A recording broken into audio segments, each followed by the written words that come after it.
Battlecruiser. So this is the very beginning of the tournament, and joining me is Fast Forward.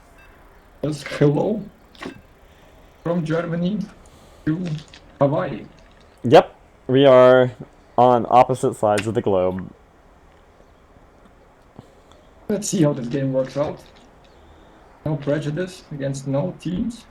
Yeah, I mean, there was definitely advantages and disadvantages between these teams. So in the bottom left, we have the insanity of the insane logic, with Loco going side lane Leviathan, Rhiannon going recharge Arbiter, it looks like. Although I guess he's just pure energy. That's interesting. Uh,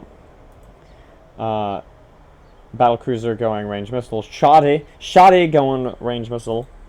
Saranja going imp. Barry Hall's reminding everyone that there's no respawn. With 4-3 Colossus. And OG Kush going range laser. So you can do the blue team. Yeah, and in the blue right corner is Raven Thief on the frigate, and Colossus on the Raven, Technazoo on the Obi with Flake, Locoas on the Colossus, and White Zombie on Arbiter with feedback, and bottom is the Destroyer, Pseudophanes, I think.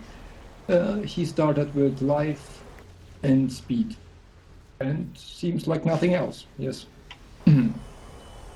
Right, so this was again with CrystalBattlecruiser in the top right, and so Locuaz and Technazal were the remains of Freelancer 1. Basically, Freelancer 1 evaporated before the tournament took off, and so they merged with CrystalBattlecruisers. So the blue team here had not really practiced. This was basically their very first game together, and overall in the tournament, for the limitations they were working with, having not practiced before at all, they beat some really good teams in the first round of the losers bracket. I guess that's kind of a spoiler for this game. Fun games. We watched them together, I think. Yeah. It was very many nukes flying, and then they finished off the Raven with mines. I think those are some highlights of this tournament. Yeah. From them. Need to go back and get. I probably need to go back and get even more clips from those matches because they were very enjoyable. I think those were probably overall those might have been the most entertaining matches of the tournament in a way, like just from a spectatorial perspective, just because there were so many nukes. Like, I mean, everything was missing all the time, but it was still just pretty funny. Blue team already got pushed back to the base. They're already down 300 on farm. I mean, they are just in the base right now, but they have to heal. Right now, they start to move out. Yeah, if they come out now, they can even it back up within the next 4 minutes. But they need to come out stronger right now. They need to not be staying here at the base. They need to be coming out with the Dreadnought to be able to recover farm fast enough that they won't just get mowed down when they... if they come out and they hold at the other base, then they're going to get mowed down on the first back. And that's would be really bad. Oh, there's the first iron cannon on Shorty. Oh, good. They're going to get some whole damage on him. He's right plagued. Now they should have more speed than the enemy team. 0.6 on the Destro, 1.5 on the Colos. Not that much. And how much has the Frigg have? 1.7. The Frigg is faster than any other ship. No, the enemy Frigg also has 1.7 speed already. It seems like the blue team hasn't bought many speed upgrades when they went upgrading. Yeah, so they can hold here for maybe like 10-15 seconds now, and they can get up to 900 farm.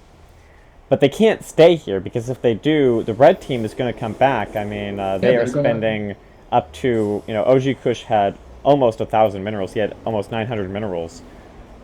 And so this frigate is going to come out with Afterburner and quick reload and 9 rockets. So if they don't get out of here real fast, they're gonna melt. The enemy Raven has 8 EMP and 475 energy, or very much 1.8 speed. That means he could buy the 100 upgrade, I think. 100 or is it the 50 upgrade? I don't remember. I rarely don't. I rarely play Raven. Portugal scan. So they want to stay at the enemy base as long as possible and be safe from a warp trick. The Tech Nasal is... I'm not sure that they can protect Tech Nasal here if the frigate gets another round off. Ooh, 20... Oh. Yeah. That's what I'm saying. Like, you gotta straight back. I think they were kind of backing a little slowly. They wanted to catch a little farm, like almost kite a little bit. But you can't kite there. When you are pushing back when you were down 400 farm, you have to go up, try to get it within 200, then back immediately because they will just mow you down if you stay there. And so now, I mean, That's what happened, yes. They were down farm before, and now they're down farm and a ship, and there's, I mean, they can maybe land a sick blackout later on, but the likelihood of really coming back from this is very, very low. Right now, they can do a C-sharp orbiter boost and stay there, maybe hope for doing some damage, but yeah, they could try to go for a super late endgame. They could just let both their towers die and just try to stay in siege in the mothership. And honestly, like, considering how far down on farm they are right now, that might be the safest way to stay in the game, honestly. Like, it's kind of sad to think of that, but they have no much things against Loco on his fire clinch. Yeah, they have nothing for Loco right now. I mean, they do have feedback, but they need stasis, they need blackout, they need a lot of things that they can't afford right now because they didn't get enough farm. The frigate is still on 0 missiles. He's doing no damage at all. He needs 2 lasers right now to stay on 2-shot farm at the 10-minute mark. Yeah, I guess he wanted to try to get some sort of fusion off, or an ion and then a fusion. But he missed it. And so, missing your fusion there, that's... well, was a really... yeah... was unfortunate for them. I mean, if they would have hit, it might have done some damage, but I haven't seen any damaged ships when he was trying to fire his fusion. Yeah, they almost would have been better off, you know, like, in a game like this, I think that, you know, I think both teams here are going Raven. And so both teams have fairly conservative builds, but I would have even gone for the blue team. Oh wait, they lost an Overlord, right? Yeah, so they lost the Overlord. So they lost the capacity for Plague, so that makes it even harder to do anything with the fusion, right? I mean, the idea of the fusion from the base is that you hope you're going to have an Overlord plagued the enemy team enough that you can drop a fusion and maybe actually pick someone off.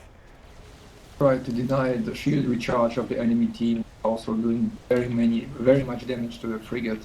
So I honestly, I kind of like the blue team's composition. I think they had a good composition. They just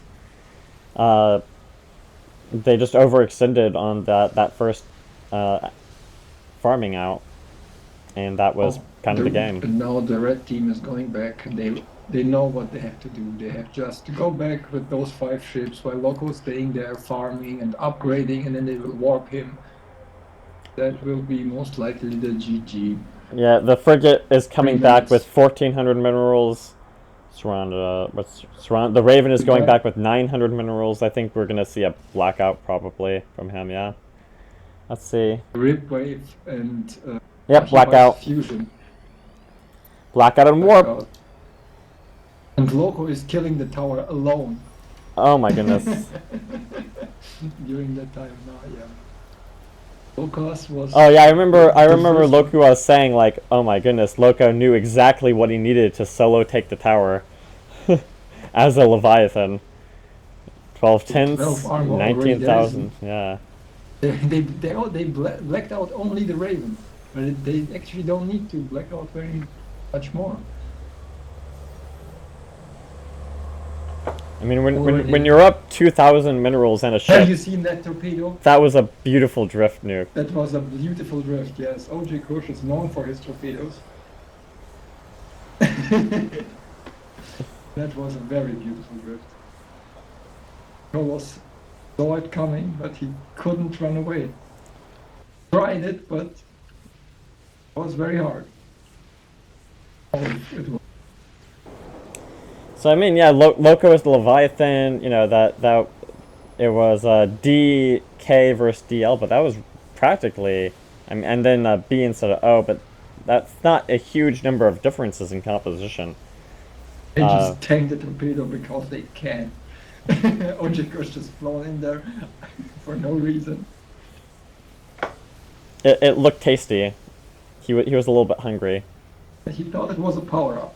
Like, get the red beam, then you get stronger.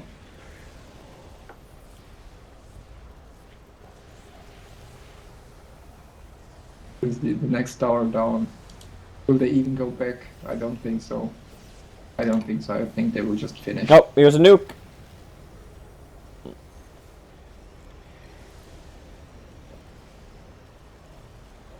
There is the GG.